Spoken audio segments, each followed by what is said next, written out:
الأمر الثاني مثل ما قال أستاذنا أن تبذل المعروف حتى لو لم تجد ثمرته الآن، لأن بذلك المعروف هذا ستجد ثمرته من رضا الله سبحانه وتعالى. هذه الودية التي تغرسها كل ما أكل منها من إنسان أو طير أو وحش هو في ميزان حسناتك، بل جمالها إذا ظهرت وانشرحت صدور الناس حين يرونها أيضا توضع في ميزان حسناتك إذا كنت قد وضعتها وعندك هذه النية. عرفت؟ فأنت أبذل المعروف قدر ما تستطيع ولا تنتظر. إن النبي يأتي يوم القيامة وليس معه أحد. أخبر النبي عليه الصلاة والسلام أن بعض الأنبياء يأتي وليس معه أحد، ويأتي النبي معه الرجل والرجلان ليس معه أحد. هل قصر في دعوته؟ لم يقصر. أكيد أنه أفضل أهل زمانه في الأسلوب وفي الدعوة إلى الله عز وجل، لكن خلاص لم يقدر أن يكون معه أحد، إنما هو يأتي إلى الله عز وجل بوجه أبيض لأنه قد بذل ما بوسعه. فأنت لا تبذل المعروف أن تنتظر، حتى كلمة شكرا لا تنتظرها، لأن كلمة شكرا تنقص من أجرك قليلا. صحيح أنها قد لا تفسد الأجر، إنما انتظارها قد يسبب لك إشكال، قد يؤثر في نيتك. عرفت؟ لا تنتظر. فسقى لهما ثم تولى إلى الظل، مو سقى لهما منتظر. قولوا شكرا، ما قصرت.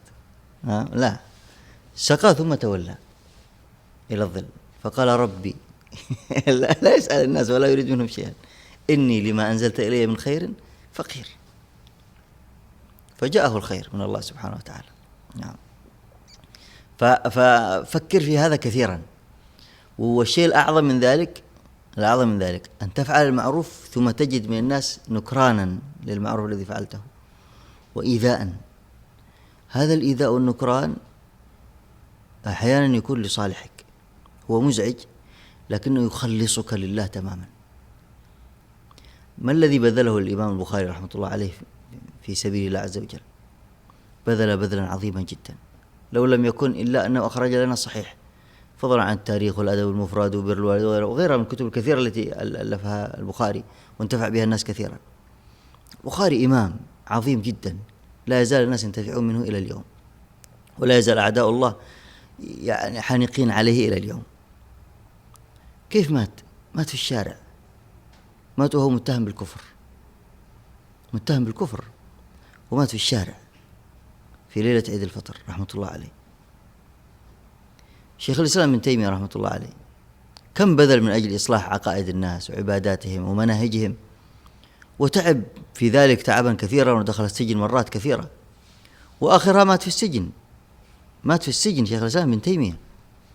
ووصلوا إلى درجة أن من ينقل عن ابن تيمية يعني يسجن ويعذب لهذه الدرجة. لما؟ يخلصه الله عز وجل له.